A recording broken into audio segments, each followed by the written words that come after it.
और वो व्यक्ति कहता आएगा तो मोदी। तो दुर्भाग्य ठीक है कांग्रेस का नहीं है, तुम्हारा है। तुम इस देश में बेरोजगारी डिजर्व करते हो, तुम इस देश में महंगाई डिजर्व करते हो, क्योंकि तुमने वोट महंगाई कम करने के लिए किया ही नहीं, तुमने वोट बेरोजगारी बढ़ाने के लिए, बेरोजगारी कम करने के लिए किया ही नहीं, तुमने वोट देश स्कूल बढ़ाने के लिए किया ही नहीं। भाई तुम स्लोगन क्या सुन रहे हो, अयोध्या तो झांकी है काशी मथुरा बाकी है। ये वाला स्लोगन क्यों नहीं सुन रहे कि दिल्ली का स्कूल तो झांकी है और पूरे भारत में स्कूल बनना बाकी है। ठीक है, दिल्ली के हॉस्पिटल तो झांकी है, सारे यूपी में स्कूल बनना बाकी है। क्यों नहीं लगा रहे नेता भाषण? तुम मंदिर मस्जिद खेलते रहो, तुम्हारी नस्लें मंदिरों में जाएंगी, मस्जिदों में जाएंगी, और फिर क्या करेंगे? तो हिंदू मैं मुस्लिम, तो हिंदू मैं मुस्लिम। लड़ो, लड़ना मुबारक हो। तुम मंदिर मस्जिद आज मांग रहे हो, बचा लो अपनी संस्कृति। भविष्य क्या होगा? लड़ोगे ही ना, लड़ाई होगी ना। स्कूल जाओगे तो सवाल करोगे सरकारों से, ठीक है, मंदिर जाओगे तो वर्णवाद करोगे। ठीक है, अपनी संस्कृति जानना चाहिए, हर आदमी को अपना धर्म जानना चाहिए, धर्म के विरोधक ना। अस्सलाम वालेकुम दोस्तों, मेरा नाम है मोहम्मद इकराम और आप देख रहे हैं इकराम रिएक्ट्स वन। दोस्तों आज ये वीडियो काफी इंपॉर्टेंट और काफी इंटरेस्टिंग होने वाला है।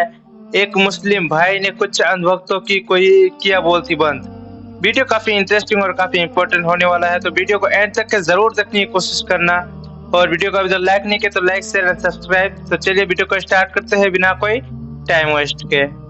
और वो व्यक्ति कहता आएगा तो मोदी।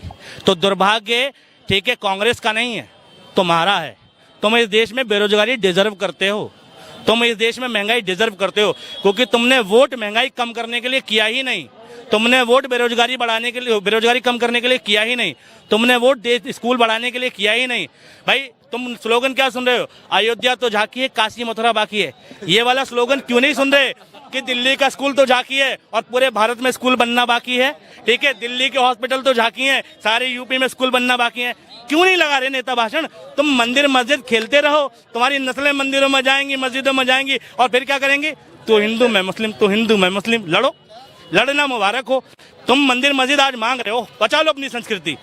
भविष्य क्या होगा? लड़ोगे ही ना, लड़ाई होगी ना। स्कूल जाओगे तो सवाल करोगे सरकारों से, ठीक है, मंदिर जाओगे तो वर्णवाद करोगे।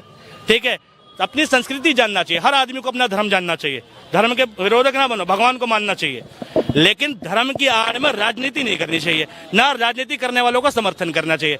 पहचानो, धर्म और राजनीति दो विषय हैं और तुमने मर्ज कर दी। ठीक है, ठीक है, जैसे तुम हिंदू हो, ठीक है, मैं भाई कहते मैं मुस्लिम हूं, मान लो, यूं कहते मुसलमानों के वंशज कहीं ना कहीं हिंदू निकलेंगे। ठीक है, मुसलमानों के वंशज हिंदू निकलेंगे, फिर क्या करोगे? मान लो उसका बाप रामलाल, श्यामलाल, ठीक है, मोहनलाल था, फिर क्या हो गया? अभी तो मोहम्मद फारूक है ना। ठीक, अगर वो बंदा हिंदू धर्म छोड़ के मुस्लिम धर्म में आ गया तो कुछ तो कमी रही होगी पहले, तभी तो उसने कन्वर्जन किया।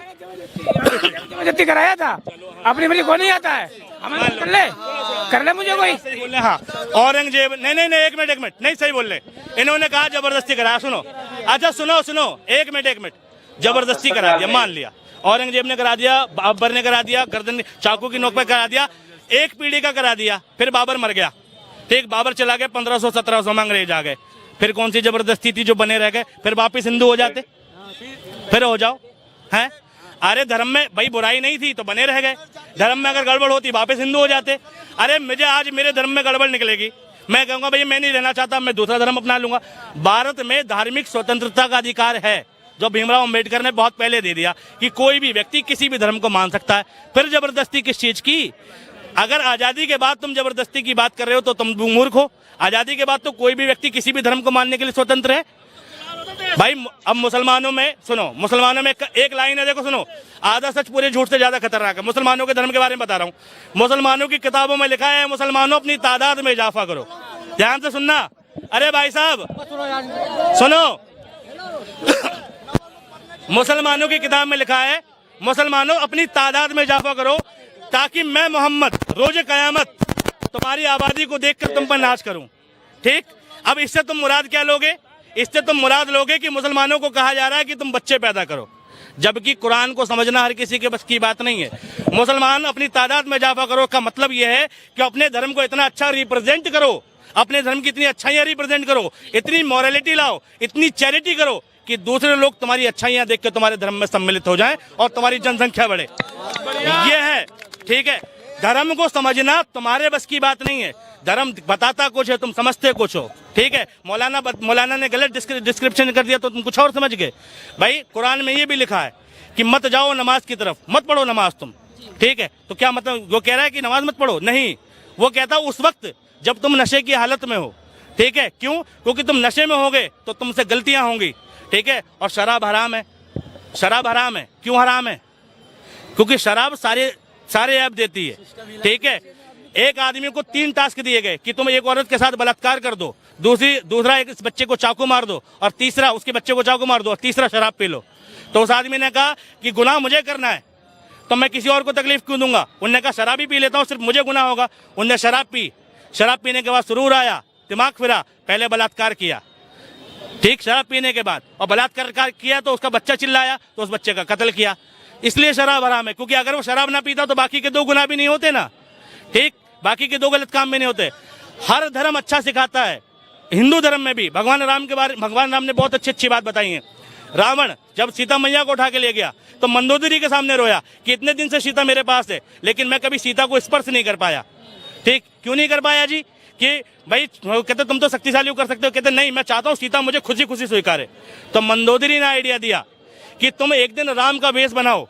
ठीक, राम का वेश बनाओ और सीता के सामने जाओ, सीता तुमसे लिपट जाएगी।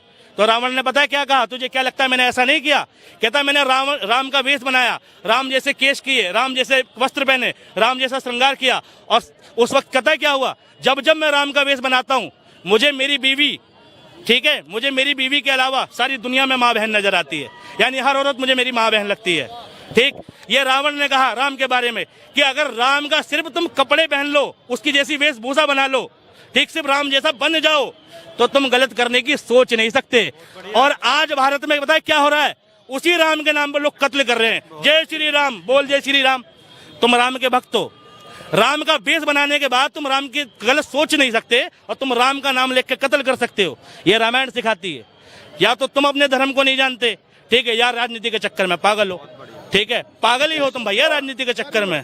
ठीक है, राजनीति के चक्कर में पागल ना बनो। मुझे दोनों चीजें पता है। ठीक है, ऐसे नहीं मैं राजस्थान और उसकी नहीं कर रहा हूँ। ठीक है, मैं ये कह रहा हूँ हर धर्म अच्छी चीज सिखाता है।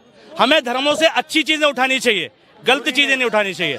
ठीक है, और गलत होता नहीं है, व्याख्या करने वाले उसकी गलत चीजें प्रेजेंट करते हैं। ठीक है, कोई धर्म गलत नहीं है। ठीक, अभी एक था गांधी जी का एक स्लोगन वायरल हो रहा था, देखा तुमने? ठीक है, रघुपति राघव राजा राम, ठीक है, गंगा तुलसी शालिग्राम, ऐसे करके था कि ओरिजिनल ये था। गांधी जी ने चालाकी से हिंदू धर्म की, ठीक है, विरासत छीन ली कि भाई इसमें कर दिया ईश्वर अल्लाह तेरे नाम, यानी भजन में अल्लाह कहाँ से आ गए? तो भैया देखो, अगर तुम हिंदू हो तो रघुपति राघव राजा राम, ठीक है, गंगा तुलसी शालिग्राम, यही है, सही बात है हिंदू धर्म के हिसाब से। लेकिन गांधी जी हिंदू की बात नहीं करे थे। ठीक है,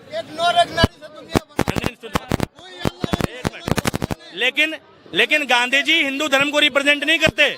गांधी जी प्रेजेंट करते हिंदुस्तान को, इसलिए कहा ईश्वर अल्लाह तेरो नाम। ठीक, यानी जो जितने भी भगवान हैं सब एक ही हैं, हम सब भाई भाई हैं। ये गांधी जी का स्लोगन था कि हिंदू मुस्लिम सिख ईसाई आपस में हम भाई भाई, नारा ये है। लेकिन बना क्या दिया? हिंदू मुस्लिम सिख ईसाई और आपस में हम भाई भाई, हिंदू हिंदू के साथ, मुसलमान मुसलमान के साथ। एक दूसरे के भाई भाई हैं, आपस में भाई भाई नहीं है। स्लोगन की व्याख्या कर दोगे तो अर्थ का अनर्थ हो जाएगा। जैसे चिंता में बिंदी हटा दो तो चिता हो जाती है। तो मोदी जी जो तुम्हें दे रहे हैं ना, वो एक जहर है। ठीक है भाई, किताबें, पुस्तक मनुष्य का तीसरा नेत्र है। ये मैंने नहीं कहा, स्वामी विवेकानंद ने कहा है कि जब इंसान किताबें पढ़ता है तो दुनिया में 50 लोगों से मिले और एक किताब पढ़े तो 50 लोगों से मिलने का तजुर्बा एक किताब देती है। ठीक है, तो जब इंसान की तीसरी आंख खुलती है, पुस्तक पढ़ेगा तो इंसान की तीसरी आंख खुलेगी और उसका तजुर्बा बढ़ेगा और वो मौजूदा सत्ता से सवाल पूछेगा। ठीक है, तो तीसरी आंख महादेव की भी है। ठीक है, तो तीसरी आंख हमेशा ध्यान रखो, चाहे भगवान की हो चाहे अपनी हो। यार गलत के चक्कर में क्यों पड़े हो यार? क्यों एक दूसरे को मूर्ख कर रहे हो? ठीक है, क्या लगा आप कितना भी प्रतिबंध दो, हम वोट बीजेपी को देंगे भाई। चाहे काम हो ना, हाँ तुझे भाई चाहे काम होना हो मोदी। मुझे जाटों की कहावत याद आ गई, पढ़ा लिखा जाट 16 दूना 8। ठीक, कुछ भी कर लो। नहीं देखो, मैं ये नहीं कह रहा, देखो सुनो, मुझे इससे कोई दिक्कत नहीं, तुम बीजेपी को वोट दो, तुम अपने भी दो, जानने वालों को भी दिलाओ, मगर वोट देना बीजेपी और कांग्रेस का विषय नहीं है, अपनी सुविधा का विषय है। जो आपके लिए काम करे, फिर वो बीजेपी का नेता हो या कांग्रेस का, मैं जो कह रहा हूँ समझो, उस नेता को वोट दो जिससे तुम काम करा सको, वो किसी का भी हो, किसी का भी हो। बीजेपी का है ना तुम्हारे यहाँ, अच्छा तो बीजेपी को ही देना, ठीक है। हमारे यहाँ भी पिंटू बिहारी है, पार्षद है, बीजेपी का ही है, लेकिन हम उससे काम करा सकते हैं, ठीक है। हम उसके पास जाते हैं, इज्जत करता है और हमारे काम में कभी रोक टोक नहीं है, हमारा वोट उसको है। हमारे यहाँ पंकज सिंह है, नोएडा से विधायक, राजनाथ सिंह का लड़का है, कभी झांकने नहीं आता, मेरा वोट उसको नहीं है, ठीक है। हमारे यहाँ का सांसद डॉक्टर महेश शर्मा है, कभी हमारे क्षेत्र में झांकने नहीं आता, 15 साल से सांसद है, मेरा वोट उसके लिए नहीं है। लेकिन पिंटू बिहारी बीजेपी का है, ठीक, मेरा वोट उसके लिए, क्योंकि वो मेरा काम कराता है। तो मेरा वोट काम कराने वाले के लिए भाई साहब, उसके लिए नहीं है जो बीजेपी और कांग्रेस। तो दोस्तों आज की थी ये वीडियो, मैं उम्मीद करता हूँ आज की वीडियो आप लोग पसंद आया होगा। इस भाई ने पूरा दिल जीत लिया मेरा यार, क्या जवाब दिया है, क्या करारा जवाब दिया है, अंधभक्तों की पूरा धोती खोल के रख दिया इस भाई ने, माशाल्लाह क्या बात है। इस भाई के लिए एक लाइक तो बनता है। एंड ये वीडियो आप लोगों को कैसा लगा कमेंट सेक्शन में अपना ओपिनियन जरूर बताएं। एंड 2024 में प्राइम मिनिस्टर कौन बनना चाहिए कमेंट सेक्शन में ये भी जरूर बताएं। एंड बहुत सा ख्याल रखिएगा अपना। अस्सलाम वालेकुम रहमतुल्लाहि व बरकातुहू, जज़ाकल्लाह खैर।